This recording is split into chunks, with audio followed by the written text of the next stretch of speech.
Good evening everyone, I'm Natasha Sumeru as moderator. Today the topic is boycott Israel. Let's begin with affirmative statement. I give 3 minutes to affirmative team to express their opinion. Time is yours. So my name is Gilsa, I'm from affirmative team. So I know how difficult it is to avoid using Israel products as they basically dominate the markets all around the world. And Israel products readily mention whether it is their product or not. I have been doing some research and trying to find out which products I want to my own family to avoid. But it does seem pretty confusing as we all know they dominate the consumer markets all around the world. Those products are either made by them or they have a huge share in those companies which has products in our local markets. I'm seeing a lot of Facebook groups and YouTube channels trying to share lists, but it is difficult to understand whether the admins or content creators of those groups have done research properly. And for some, why? I don't know. I don't trust the Wikipedia about this. However, we should continue doing our research and find out as much as possible, and we should boycott as many products as we can.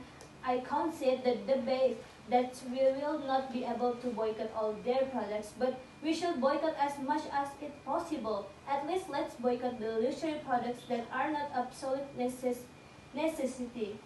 Let's not be lazy about this, my brothers and sisters. Me personally have always been a very careless person when it comes to such political issues. I never cared before, but now, since I'm a father myself, I look at the faces of those children in Gaza. My heart aches and it hurts. This is something we have to do. This time we must, those as we are believers, we need to remind ourselves that Allah will question on the day of judgment.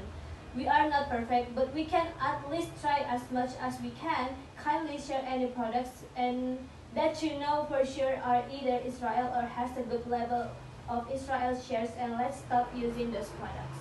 Okay, thank you for your responses. Okay, opposition team, I give your 4 minutes to express your opinion. Time is yours. My name is Bunga Citra Adelia from opposition team. I think boycott could harm companies directly involved in the production and distribution of pro-Israel products, threatening jobs associated with the activities. Apart from that, the impact could spread to related sector, including local raw material supplier and distribution networks. Okay, thank you for your response. Okay, affirmative team, I give your 4 minutes to express your opinion. Time is yours.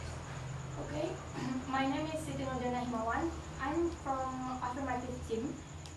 From now on, we have to start moving a boycott of Israel support products to protect our brothers and sisters in Palestine. This boycott action is very helpful for our brothers and sisters in Palestine because if we are not boycotting Israel products such as Starbucks, KFC, McD, and much again products support Israel, the results we buy from them, they send money from sales to Israel and become bombs and weapons to kill our brothers and sisters in Palestine. Israel is not just stole the land, they also want the land of Palestine fully. In my opinion, you do not die if you don't eat McD or KFC or the other products for Israel.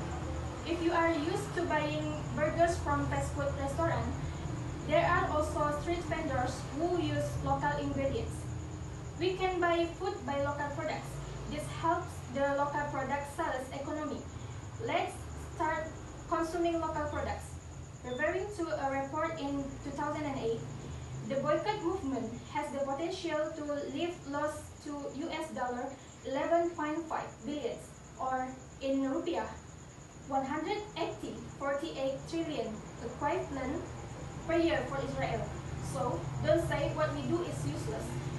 There is no reason for us to not boycotting Israel products. This boycott action is very helpful our brothers and sisters in Palestine. Open your eyes. What happened in Palestine now? That's not war, but genocide. Israel have been killed over 15,000 children in Gaza so far. Okay, thank you, affirmative team. Let's move on to opposition team. That is yours. Okay. My name is Fauzanifa. I am opposition team. Twitter on TikTok, several people also highlighted it because they were afraid that the boycott will overjobs Indonesia. One of the team lost his job or deserted income because consumer interest and purchasing power desertion. Enough. Okay, thank you, opposition team. The next is neutral team. That is yours. Okay, I'm Wanaflia Saskia from Neutral Team. First, we should selective boycott. Some advocate for a selective boycott targeting products especially from Israel settlements in the West Bank rather than a blanket boycott for all Israel goods. This approach aims to protest settlements expansion without broadly harming the Israeli economy or Palestinians employed by Israel companies. The second, support for peace The second, support for peace initiatives instead of boycotting individuals and organizations can support initiatives that promote peace, human rights, and economic development for both Israel and Palestine. This positive engagement can help build mutual understanding and cooperation. And the last, diplomatic pressure. Focusing on diplomatic efforts such as lobbying governments to take stronger stance on Israel policies can be a more direct and effective way to influence change without resorting to economic boycotts. Okay, enough. Okay, the conclusion is summarize key points made in favor of boycotting Israel, reinforce the moral imperative behind taking a stand against injustice and oppression, call on the audience to support the boycott as a means to promote justice, equality, and peace in the region. Okay, that's all for our performance debate. Thank you. Let's